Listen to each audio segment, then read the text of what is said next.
Well, good evening, everybody. My name is Paul Lucas. I'm the Queensland Branch President of the Australian Institute of International Affairs. And thank you for joining us here at Holding Redlich Lawyers in Brisbane, who are kindly our sponsor. And our special guest tonight is Dr. Carl Hinze. And I'll tell you a little bit about Dr. Carl in a minute, whose topic matter is Australia and China long-term business relationships in a challenging political environment, mutual benefit, mutual respect. We took the view after the very well-received previous China discussion. Ted O'Brien, MP member for Fairfax, and indeed Carl moderated that one with a significant degree of interest both in the subject matter but also in the speakers on that last occasion, that we would hold another one. Just to tell you a little bit about Carl before I talk about the subject matter of tonight, Carl has spent 30 years studying Chinese language and culture. For 10 years, he worked in Shanghai in the fields of law and investment banking. Since 2014, he's been a partner at Holding Redlich, where he heads up the firm's China practice. He is fluent in Mandarin. He has a PhD in Chinese culture from the University of Queensland. And his legal practice focuses on cross-border investment, including China and US-related mergers and acquisitions. He's a renowned expert in Chinese politeness, and I think that's very appropriate because he's a very polite person himself. And cross-cultural communication. He's a member of the Executive Committee of the Australia-China Business Council and a BA Advisory Board member at the University of Queensland. So tonight we are talking about very much the fact that really since the commencement of Australia-Chinese relationship in 1972, we are, I think just about everyone would agree, at the lowest ebb in that relationship. And business relationships and people-to-people relationships between Australia and China have also been impacted by that. Carl's going to tell us how we got to this position, and more importantly, what we need to get out of this position. But whilst understanding that both Australia and China are sovereign governments, they have a right to their own destiny, their own self-determination. How do we get out of this in an atmosphere of mutual respect and understanding the legitimacy of each other's positions, but also understanding that we have every right in the world to be what we see as our nation's important priorities. Over to you, Carl.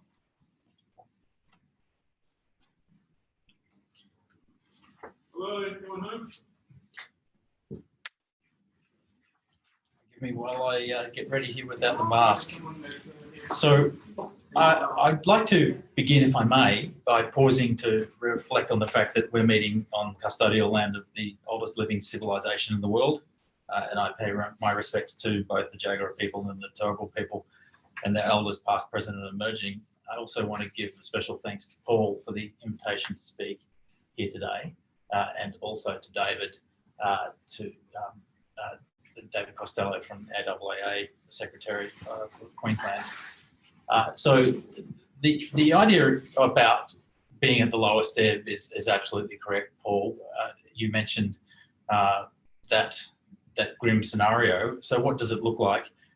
Well, I've given up keeping a long list of the issues that explain why we are in fact at the lowest ebb in the diplomatic relationship since December of 1972, because just as I think that things can't get worse, they seem to manage to do that somehow. So we've had back-to-back trade sanctions, we've had the tariffs, we've had public diplomatic spats, we've had tit for tat from China and Australia, and perhaps from my own personal perspective, the court of public opinion seems to suggest in both China and here in Australia that it's now politically correct in both countries to look down on the other country. So there is no doubt that the situation is grim. And I have been reminded by one of Australia's leading China experts, Clinton Dines, to remember that we didn't get here by accident. In fact, there's a long and complex history of circumstances, facts and opinions that have unfolded over a long period of time that have seen us arrive in this position. So it's, I think, very important for us to understand, first and foremost, how we arrived here, so that we can then contemplate what is it that we might be able to do, practically speaking, to be able to change the scenario for the better. And that's really what I wanted to focus on here tonight. So in terms of the economic relationship, that is obviously propped up by iron ore and to some extent wool. And the scenario is, as our Department of Foreign Affairs and Trade would tell us, that it seems that none of our federal ministers can get their fellow counterparts in China on the phone. I'm not aware of any other time in Australia's diplomatic history with China that has happened. We have had challenging circumstances with China, obviously with the incident in Tiananmen and China's severe crackdown on the student activities in Tiananmen in 1989. And we've had challenges again in 1996 under the Howard government with the diplomatic relationship with China, but I'm not aware of a scenario where Australian ministers couldn't get their counterparts in China on the telephone for such a long period of time. So we also pause to contemplate the fact that there's seemingly no real thaw in sight. And looking at the experience of other countries in recent years that have had some challenges with their diplomatic relationship with China, and countries such as Norway and to some extent South Korea and others, Canada as well, come to mind. When you look at Norway's scenario, we're usually left out in the cold for around 2 to 3 years. So the question becomes whether or not there is a thaw in sight and when that might occur and how it might occur. Some speculation as to whether China might hand out an olive branch or whether Australia would do that, what that might look like, whether we should accept it. And there's several challenges around any one of those particular scenarios, just as there has been for other nations that have experienced China's diplomatic wrath. So the reality, though, is that the issues that are in dispute are complicated, and they are indicative of the underlying sensitivities that every nation, frankly, has in their diplomatic relationship with China. But certainly Australia is not immune to that. And those challenges, those sensitivities are going to continue to become more complex. They're not going to go away. So it's incumbent upon each of us in our own way to develop a deeper knowledge of those sensitivities and complexities so that we can avoid this type of scenario again. So I think it's important for us to reflect on how we got here. And as I said earlier, there is a long and complex legacy to this. I might begin, if I may, with more recent history and then pause to go back in time somewhat, because this timeline is important to keep in mind.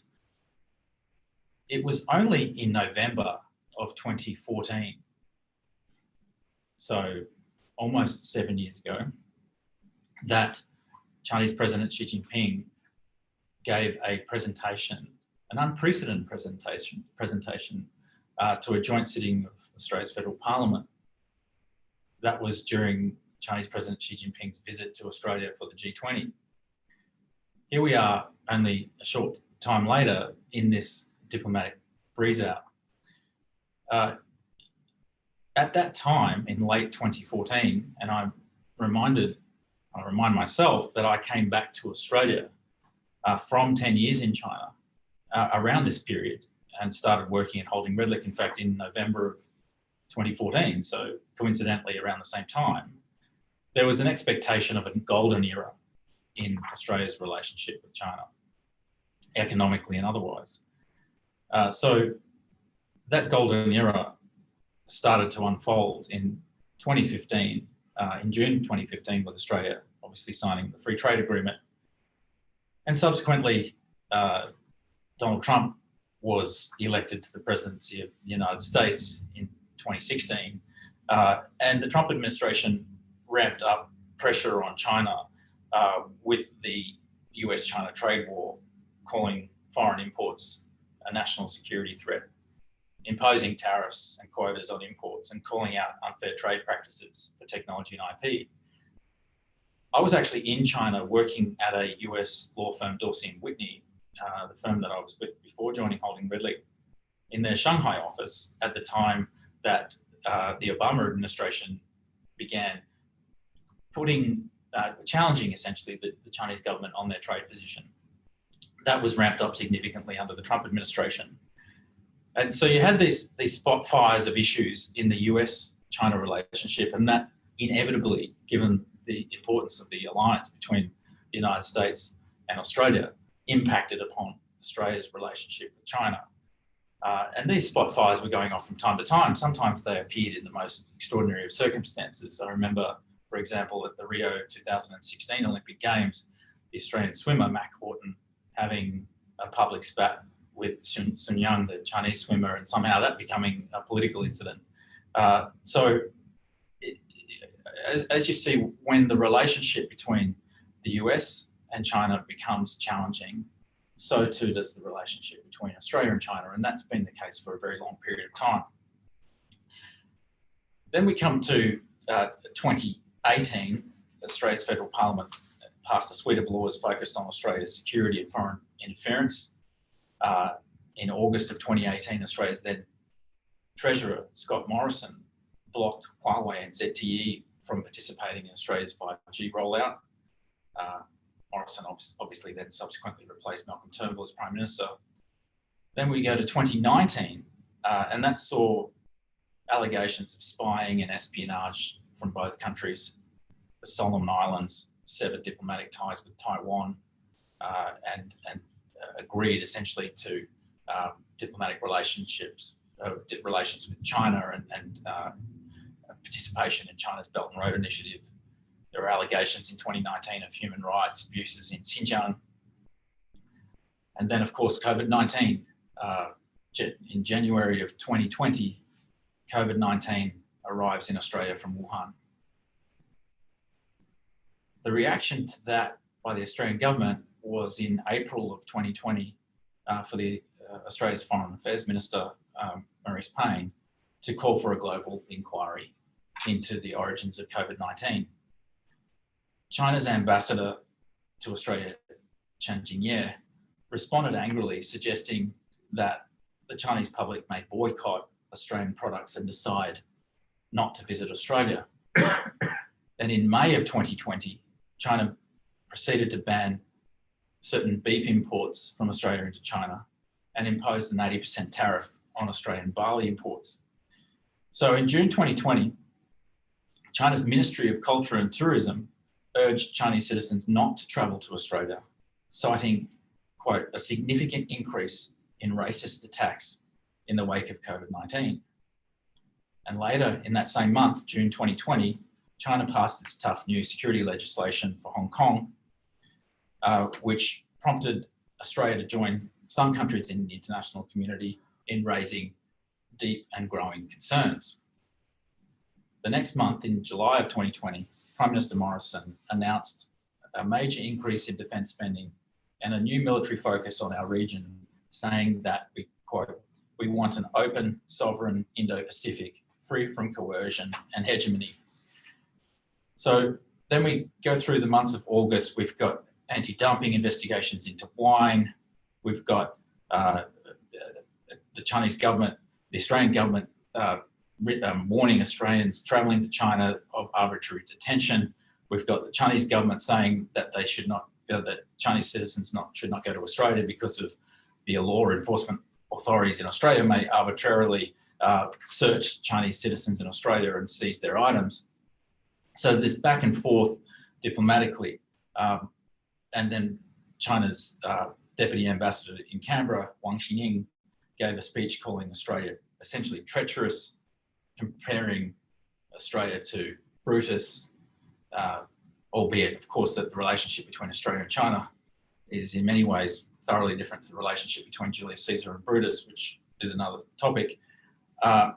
But saying that Australia's reaction to COVID-19 hurt the feelings of the Chinese people.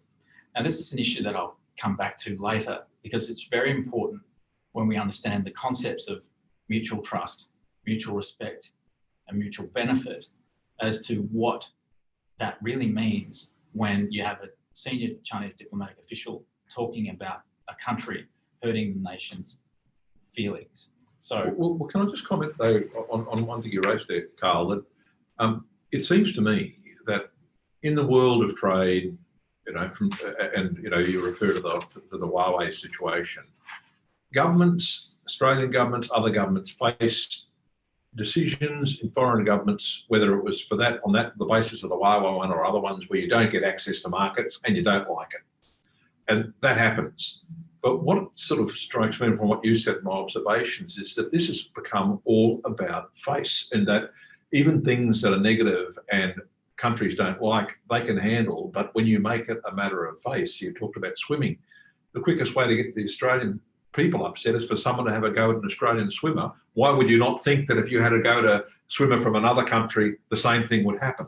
And so it's this endless escalation where it doesn't matter now who started or who didn't start it, that it seems to be characterising then actions that are taken that then penalise countries.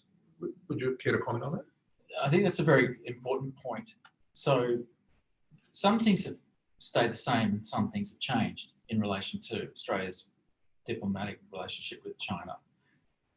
China is a very different nation now to what it was even 5 years ago. But one thing that is consistent is you use the word face. I mean, Chinese concepts of face are complex, and I did my PhD on the topics. But Chinese face, or mianzi, what is China's image in the eyes of other nations, is thoroughly important to China.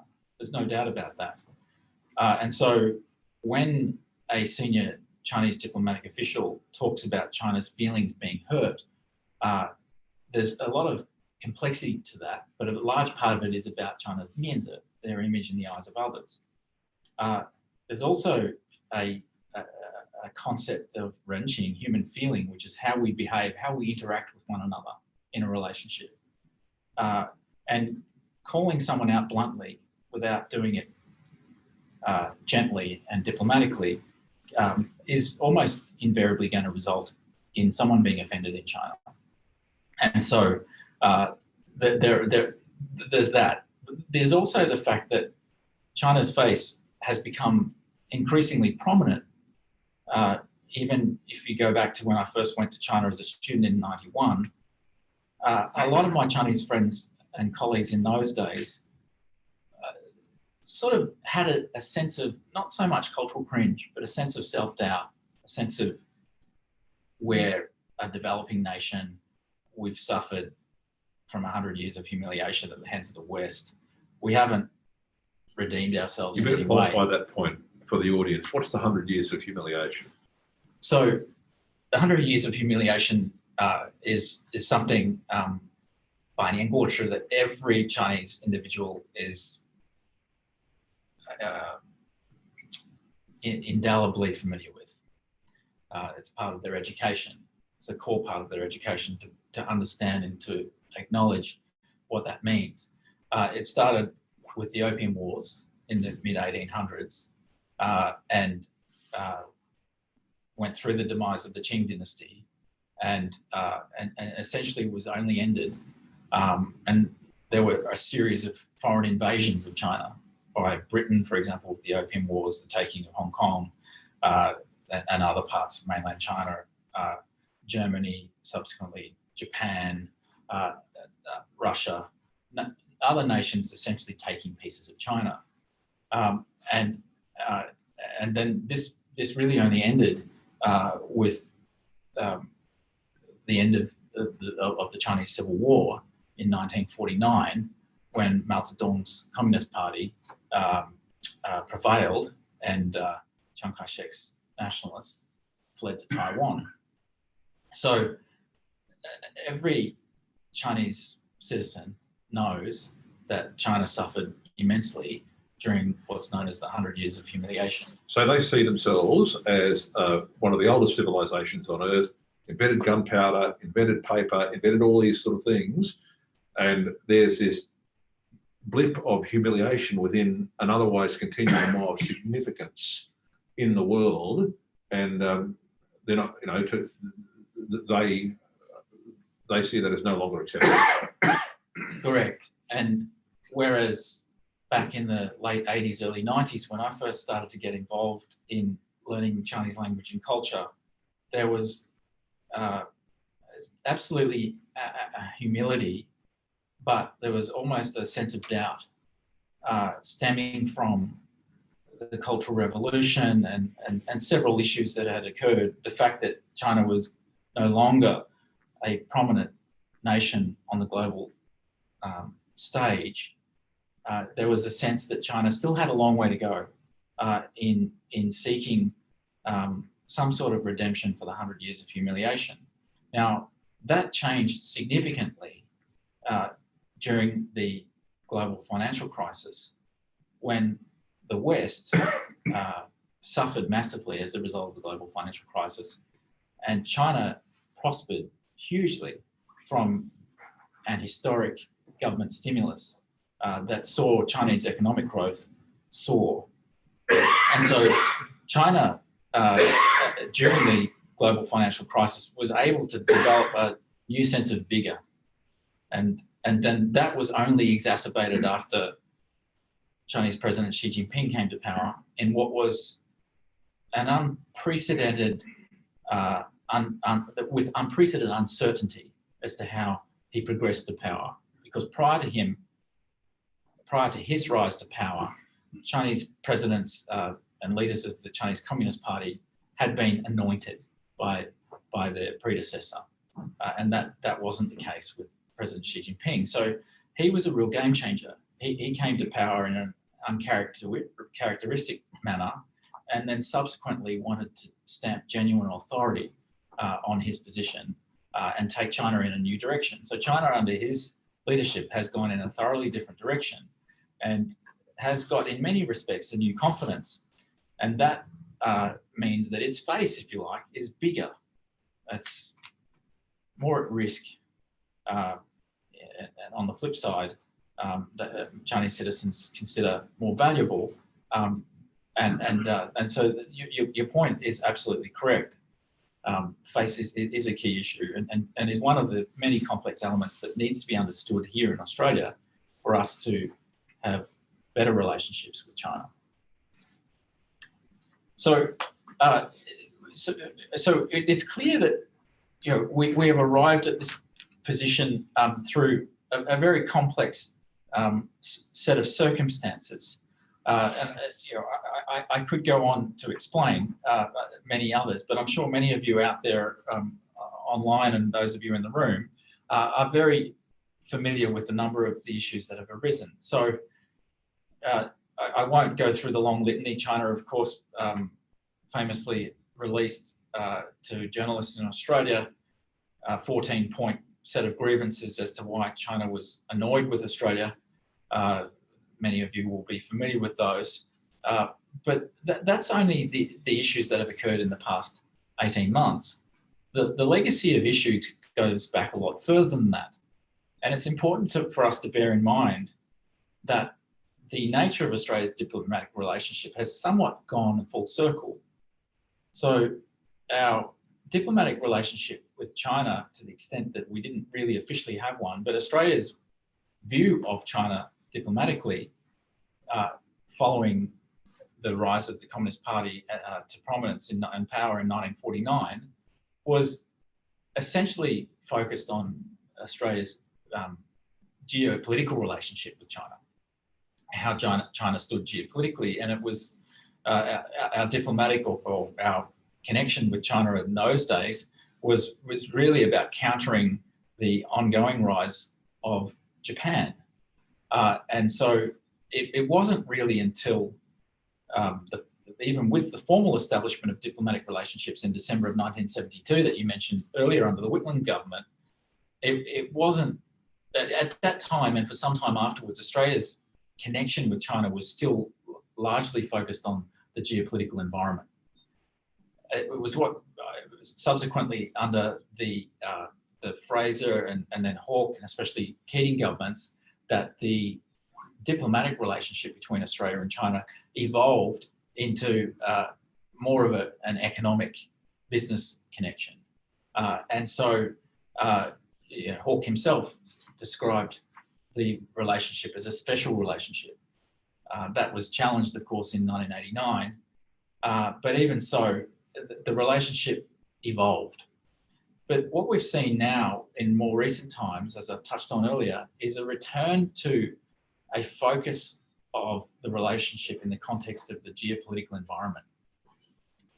And that's a significant change, because it's increasingly difficult for Australia to advance the economic relationship, the business ties in a geopolitical environment that's becoming increasingly tense. But it's all fine for us to say, well, look, Australia doesn't really understand China, it doesn't understand the century of humiliation, etc.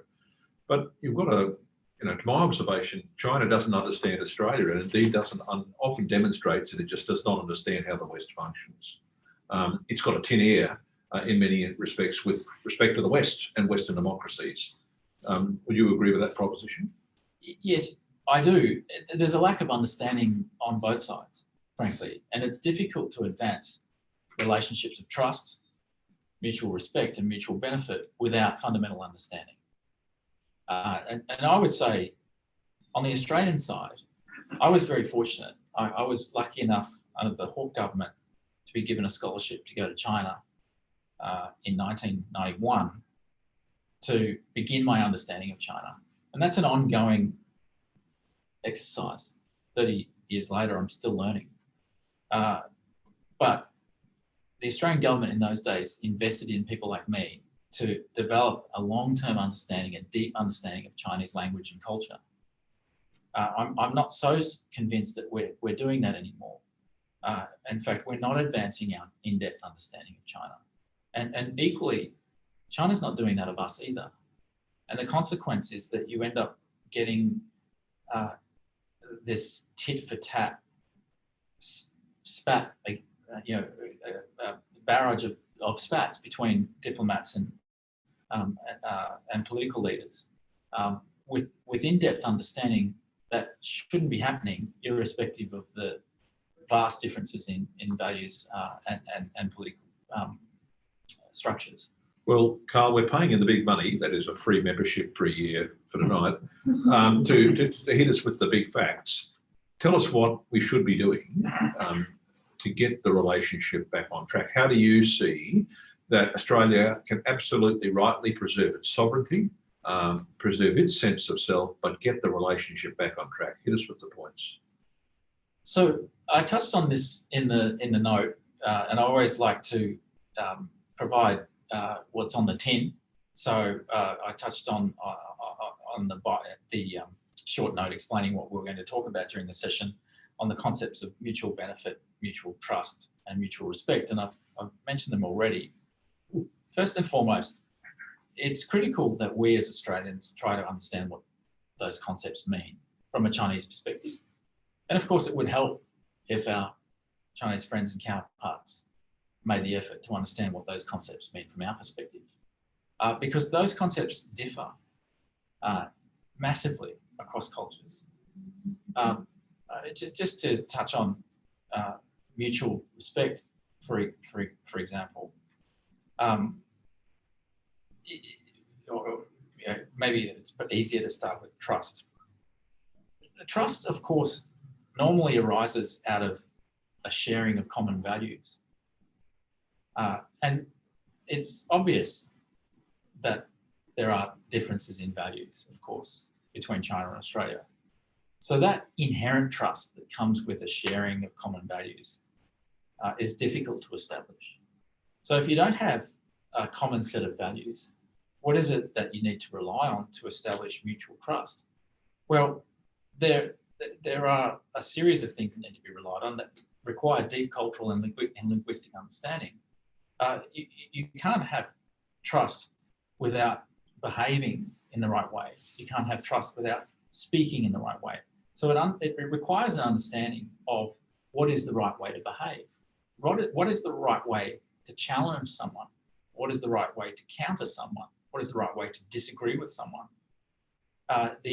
the diplomatic relationship between Australia and China, as I say, is increasingly difficult, and that mirrors to a large extent the relationship between China and the United States. Well, and of course, just to interrupt, sorry, that under Donald Trump, statecraft disappeared from the most important thing about avoiding war was the statecraft, and it disappeared in the United States. Thankfully, it's now returning.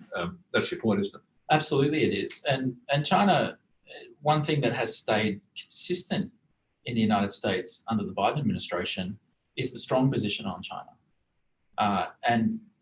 The Biden administration has made it clear that there will be circumstances in which the United States will confront China, and there will be circumstances where they might cooperate with China. But the point about confronting is important, because the confronting by itself is not problematic.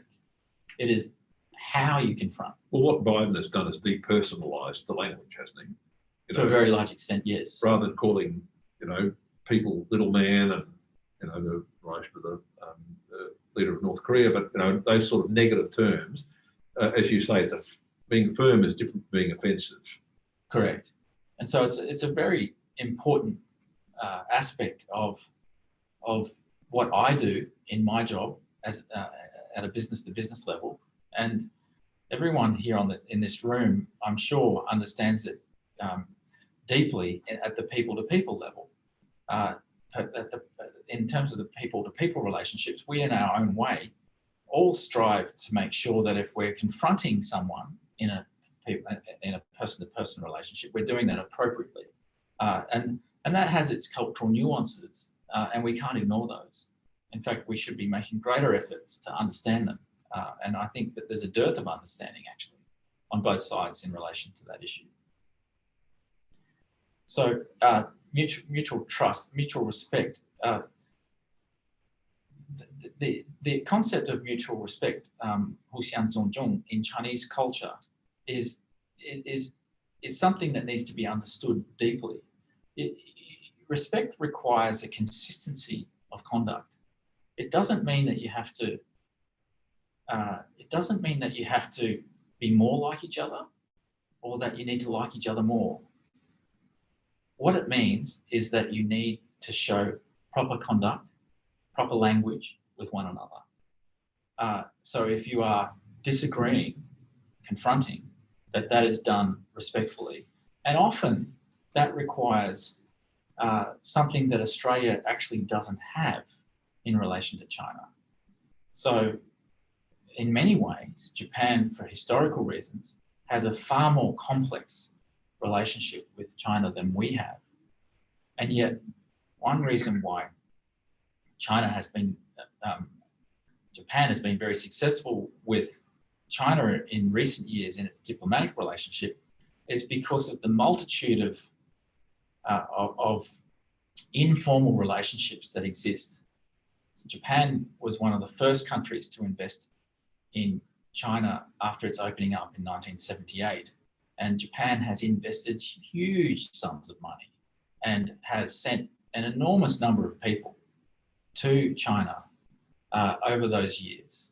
And as a consequence of that, has very established and profound people-to-people relationships in China that they can rely on to bolster and strengthen the diplomatic relationship. In Australia, we don't have that, frankly. There was a press release a couple of years ago that said that the number of Australians that speak fluent Chinese was less than 200. I find that staggering in 2021 that that's the case. We should be doing a lot more to bolster that. We should be doing a lot more in our own way to try and establish the people-to-people links that can support diplomatic and political relationships. And we're a long way behind in that regard. You look at even countries like Canada, Great Britain, of course, Germany, other countries have made huge strides in that regard. We were an early mover in the 80s and 90s in that space, but we've frankly dropped the ball. So there's a lot that can be done. So anything else you want to add in terms of what we should be doing? Well, I think I want to touch for a moment, if I may, and this is perhaps a little bit unfair to Minister Ted O'Brien, because he's not here to give a right of reply. But as you mentioned earlier, Paul, Ted gave the presentation here in this room at the last event for the AAAA Queensland. And he did talk about a concept that our federal government talks about quite regularly, which is this idea of Team Australia. And I raised the issue with him as to what that meant, because Ted raised that point in the context of, and he may argue that I'm misparaphrasing him here, but he raised the point in the context of business and academic leaders challenging or giving views that were contrary to the federal government's view from time to time. And he said that it's important that we adopt a Team Australia approach in relation to the challenging situation that we find ourselves in with China. I understand where he may have been coming from, and when I asked him to elaborate, he didn't go down this path, but it may be where he's coming from. The idea that if China is very savvy in its diplomatic relationships and very savvy in its negotiating, has been forever. And so there is an argument to suggest that China would like to benefit from a divide and conquer approach of seeing federal and state governments and oppositions splinter on our position in regard to China. That is a concern that each nation around the world would have. But I do hesitate to support a view that a Team Australia approach doesn't require rigorous debate. In fact, I would say that we here in Australia should be engaged in more rigorous debate about how we are developing China policy, how we are implementing that, and how business can play a role, how academia can play a role. I think that's that we need a very robust discussion on that, and I would hope that would be part of developing this deeper understanding that I'm talking about. Well, and I don't think anyone, I've not seen any credible source in Australia, whether it be in government, opposition, academia, or business, suggesting that we should roll over to China, right? And indeed, to the extent that China's, what they've called out in Australia, is indeed, I think, united Australia in a similar way. So we've now got, as you said at the beginning, the Australian people pretty unified in being cranky with China, and the Chinese people pretty unified in being cranky with Australia. And we actually need to focus on mutual benefit. We can all know what we disagree on. It's actually about working about what we can agree on, because it's not helping any of us. No, I agree with that. And the concept of benefit in Chinese culture, the mutual element is similar to what I talked about earlier, but this concept of Hui Li, the character Hui has in it the pictograph of the ideogram for the human heart, Xin. It's a radical in the character. Now, that implies that in order to obtain this benefit, you have to have your heart in it. It's not something that you do flippantly or superficially. And so there's this idea, certainly on the Chinese side, that Australia has benefited economically from its relationship with China, and yet didn't hesitate to put the spotlight of blame onto China in the context of COVID-19. And that's just one example of where this idea of mutual benefit becomes very difficult because of a failure on both sides to understand where we're coming from when we talk about that concept. But then you had a situation, didn't you, that, I mean, clearly COVID did originate from China, that, you know, you certainly saw arguments about, happy to take a question, James. You did see then arguments about the extent to which they were cooperating with international investigations. Right. And the issue that COVID's had a massive impact globally, that goes without saying. I mean, even within my own family, it's had a massive impact on people within my family. There wouldn't be a family around the world that hasn't been impacted in some way. And so, like no other set of circumstances in my lifetime, has there been something so globally significant as the impact of COVID. So it's natural for we as human beings to wonder, and frankly, we need to a large extent to know how it came about, where it came from. So it's natural to ask that question. But again, the issue is that if you have a deep understanding of cross-cultural relationships, you know how to ask that question and when to ask it. And if we get that wrong, the consequences are long-term. And without accusing someone of a deliberate act. Right. As we say in politics, if it's a choice between a conspiracy and a stuff-up, it's usually a stuff-up. Well, absolutely. And that goes without saying in the context of what happened there diplomatically with COVID-19. But just to contrast that, the WTO, which of course China's accession to the WTO in 2001 has benefited China massively. China acknowledges that. Australia played a very key role in helping China accede to the WTO. And, you know, I'm sure that our diplomats have politely reminded China of the role that Australia played in that.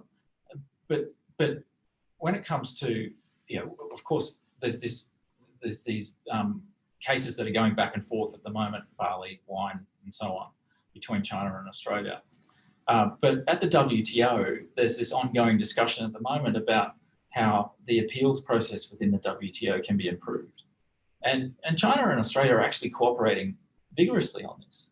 So there are examples, even today, where the governments are working closely with one another for the betterment of global politics, frankly. Time for questions? Yes. Okay, well, we'll go to questions now. So if you're at home listening in, if you can put your questions on the question box, and Lily will SMS them to me. So don't think I'm bored looking at my phone when I'm reading the SMSs on it. I'm actually reading the questions to ask Carl. I'll ask the first question here, and then we'll take one from the audience here. Seems to me that a lot of the behaviours Australia and China have been about some view about teaching the other country a lesson. The problem is when you teach someone a lesson, the lesson that they learn or others learn is not always what you intend. And perhaps in the context of China's wish to teach Australia a lesson about its behaviour in China's sense, perhaps the rest of the world is intending to say to the rest of the world, well, you shouldn't do this. Perhaps it's been a lesson to the rest of the world in, gee, you should be involved in risk diversification, because if you upset China, you'll suffer the consequences. So you know, teaching people lessons, whether that be Australia seeking to teach China a lesson or China seeking to teach Australia a lesson, haven't been always necessarily a good outcome. Would you care to comment on that? Right, and China, we're not the only nation that has been taught those lessons in the last 10 or so years. So it's an approach that China has decided diplomatically to apply. But my point is, the lesson has not necessarily been received the way in which they've intended others to receive it. I think that's absolutely correct. I'm reminded of a couple of things there that I'd like to point to. The Greeks taught us a very long time ago that hubris meets nemesis. So there's an element where we have to be mindful on both sides that if we're hubristic about these things, they can come back to bite us. In terms of teaching lessons, I came to my interest, quite frankly, passion for Chinese language and culture because of an interest in history. And so therefore, my interest in Chinese language and culture initially was related to my interest in traditional Chinese culture. And there's a couple of things to bear in mind there. Firstly, Confucius talked about walking, when he walked with two others, he walked with two teachers, put it simply. And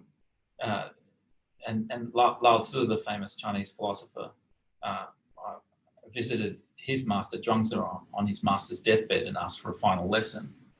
And his master said, "Look into my mouth, tell me what you see." And he said to his master, "Your tongue." And his master said, "Well, there is your last lesson." And so he asked Lao Tzu what the lesson was. And Lao Tzu said, "If you're too strong like your teeth, you will not prevail. But if you're soft but strong like your tongue, you'll be there on your dying day."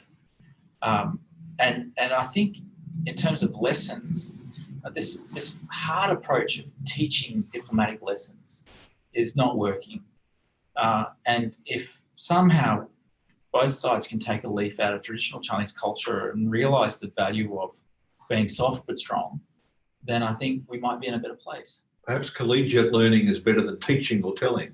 Very much so. Well, who'd like to ask a question? Toby. Yeah.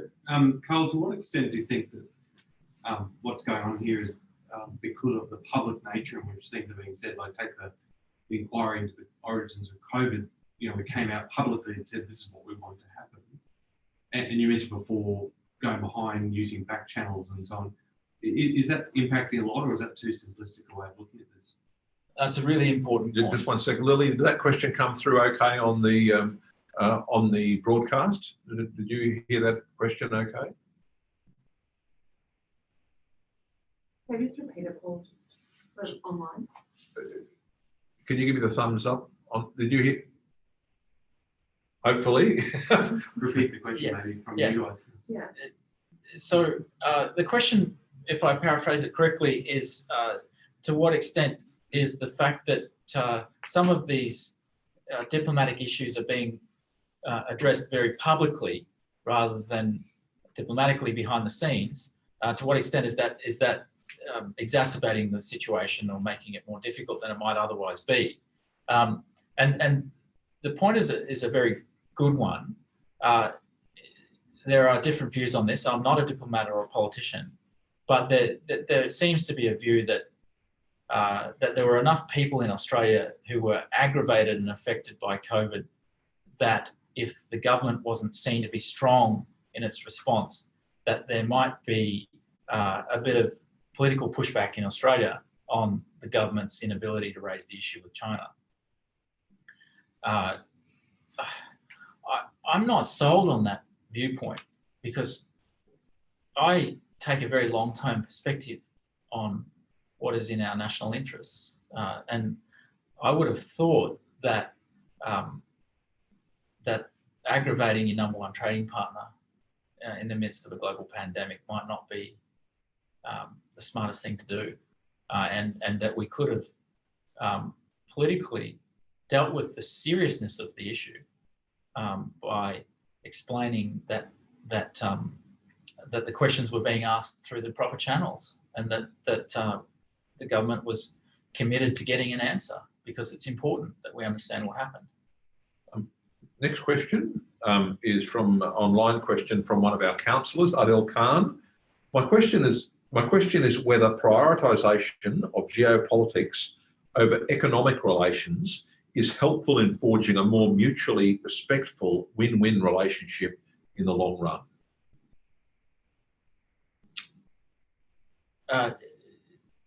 Just run it by me again, Paul. Is whether prioritisation of geopolitics over economic relations is helpful in forging a more mutually respectful win-win relationship in the long run. So in other words, we're worried about politics. Perhaps it should be more business, economic exchange as a commonality rather than the political one in the long term. It's a very good question, and the answer is actually very complex. And I've given a lot of thought to this, as I'm sure a lot of people have.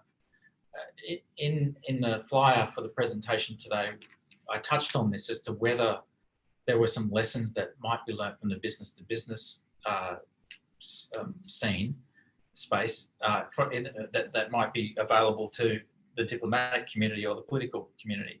That is not easy. I am of the view that rather than being completely focused on the geopolitical strategic aspects of the relationship, which are and will continue to be complex, there is some value, no doubt, in acknowledging that we, as I said earlier, don't need to be more like each other. We don't need to like each other more. We can adopt pragmatic business-like relationships, and we can learn from how businesses conduct their relationships with Chinese counterparts. But what I would say is this too. I've been doing business in and with China for a very long time now, and I've spoken to a number of other experts, Australian, American, European, South American, who have done business in China for a long period of time. And there's a consensus among all of us that doing business in and with China is never easy. It's very difficult. Just to give you an example, I've set up literally dozens, if not hundreds of joint ventures in China over many years. The number of joint ventures that have been successful out of those, that haven't failed, gone down in a fiery mess in arbitration or litigation, I can count on one hand.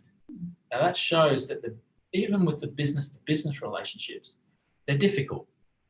Doesn't mean we shouldn't be making an effort. We should be, but the way that we make an effort is key. We've got to do a lot of work and preparation. A question from one of our national councillors from Tasmania, Kim Boyer. Her son heads Austrade China, and he is optimistic in the medium-term future, which is great. What do you see as the impact of Chinese middle-class consumers? This is massive. I know that the Brookings Institute has done some great research on this, and Professor James Lawrenson at the Australia-China Relations Institute at the UTS has done a lot of work on this as well. So if you're interested, definitely check out the Brookings Institute research and James's research. The numbers are staggering. China is adding, literally tens of millions of people to its middle class each year, and has been doing that since the mid-noughties. The expectation is that by 2030, China will have well over 750 million people in its middle class, and that its middle class will exceed 1.2 billion by 2050. And I hope I'm paraphrasing that correctly, but the data is extraordinary, and this is massive. And I don't think that we in Australia have anywhere near enough understanding of what that means. It means that people I started working with in Shanghai in 2004 who couldn't afford a tiny apartment in Shanghai, 5 years later had purchased that tiny apartment in Shanghai, and 5 years after that could purchase a significant house in Sydney with the value of that tiny apartment. So these are people you actually know. It's not a theoretical construct. It's not a theoretical construct, and the impact of that is huge, because that wealth generation is phenomenal. There was this old idea among many sinologists that wealth generation would result in a desire for democracy, and that China would become more like us than we would become like them. That has not, of course, happened. Why not? For a whole range of complex reasons, but one of the key reasons being that the Chinese Communist Party has taken a very robust position on. It fundamentally realises that it has to continue to sustain itself, and that it has benefited from the social contract that says that if the Chinese Communist Party allows Chinese individuals to become richer and better off next year than they were this year, well then they'll reciprocate by allowing the party to remain in power. That is a key aspect, and that mutual relationship between the governed and the rulers has a long history in China, and so there's a whole range of reasons as to why it didn't happen. Any questions from the audience? Okay, well, another question online. Can I ask one? Sure. General question. Can you come a bit closer though to the? Yeah. No, because. No, a lot closer. If you can sit on one of the front seats and ask. I think. No. It's not about what he can hear. It's about what people online can hear. Oh, okay. I think I'll be louder. And we'll repeat it. Yeah. So, how far or further can these two countries go? If there is a prospect of war, people are talking in this region. And the other thing is both countries haven't started the repair, in their relationship, damage repair. So So what would happen further? The next level of worst scenario, what would be there? well, so just to repeat the question, how far Yeah. worse can the relationship go? Yes. Could we actually see a situation of armed conflict Yeah. in the region? We're not seeing any prospects for improvement. Perhaps I might ask you to comment on something you and I have discussed before, Carl. Many Chinese families are one-child families now. In wars in the past, sons and daughters being killed was a very significant influence, in a negative sense, of course, on Vietnam, on Australia, the United States, and the like. One child and many families in China, would they be as, what would a family view be if you lost your only child in an armed conflict? I don't think anyone wants that. So, but how do you see it? So there has been a lot of talk recently about the threat of war. It comes back to I'll come back to that question that Paul's raised as well. It ties into that discussion around whether we remain just focused on geopolitical and strategic issues, or whether we turn a focus to business to business, business-like relations. There have been other moments in human history, of course, where the focus has been hopeful, in the sense that business to business-like relationships might allow a war to be avoided. I think of Chamberlain, of course, pre-World War II, and his relationship with Germany, Nazi Germany. So there's this idea that if you just focus on business-to-business relationships without realising what might be the elephant in the room in terms of geopolitical or strategic threat, then you miss the obvious thing that's coming your way. I'm not persuaded. I should caveat this by saying I'm certainly not a defence expert, and there are a lot of the comments that are being made about the threat of war are coming from defence experts. So I do defer to their views on this. But what I would say is any threat that I see coming militarily would most likely have some connection to the South China Sea, either with Vietnam or the Philippines, or more obviously with Taiwan. And I am concerned about what's happening there, because we adhere to the One China policy, and there's this putative status where everyone's just happy to maintain the status quo for now. And Japan recently, just before the Olympic Games in Tokyo, said that it sees Taiwan as being strategically important to Japan. Of course, Japan was in charge of Taiwan for a long period of time, and there are many Taiwanese who align themselves personally more with Japan than they do with mainland China. So there are elements to this scenario that are very complex, that could spark off into a major conflict without too much propellant.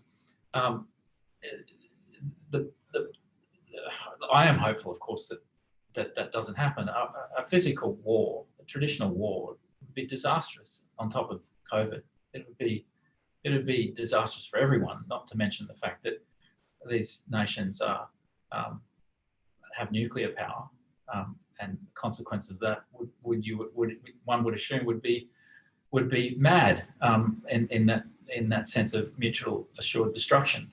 So let's hope that warfare does not prevail.